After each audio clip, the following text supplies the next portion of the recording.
revolution comes, some of us will probably catch it on TV with chicken hanging from our mouths. You'll know it's revolution. J'ai habité en région pendant plusieurs années.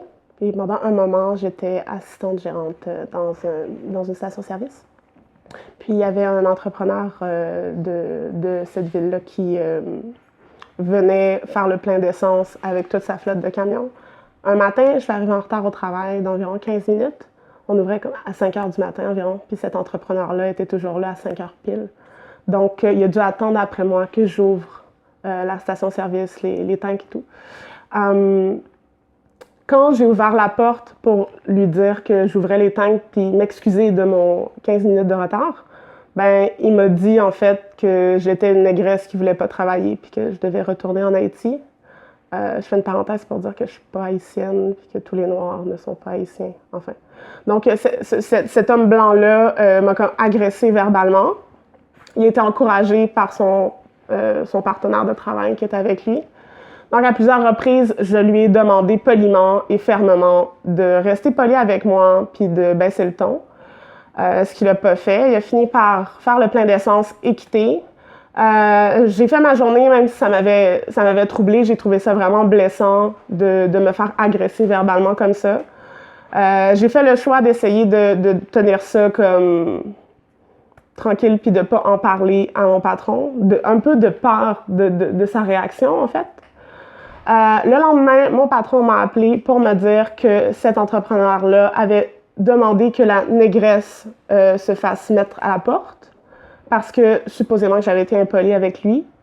Donc, j'ai expliqué la situation à mon patron. Il m'a dit qu'il comprenait. Il a essayé de me consoler en me disant qu'il avait dit à l'entrepreneur en question que j'étais sa meilleure employée, donc il ne pouvait pas se permettre de me perdre. Mais il m'a dit que si je voulais garder mon emploi, il fallait absolument que je m'excuse à cet homme-là. Je trouve ça excessivement violent de devoir s'excuser à quelqu'un qui m'a agressé verbalement. Donc j'ai dû me présenter quelques jours plus tard à mon travail pour rencontrer cette personne-là qui ne s'est jamais présentée au rendez-vous. Ouais. Donc, quand les gens disent qu'il n'y a pas de racisme au Québec, qu'on est super ouvert, puis que, on est un pays d'accueil, puis que je pense que là, on est dans la négation d'un gros problème, là.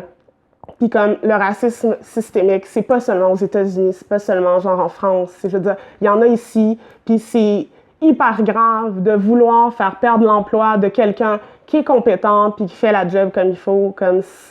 Philosophiquement, c'est vouloir un peu affamer puis tuer la personne.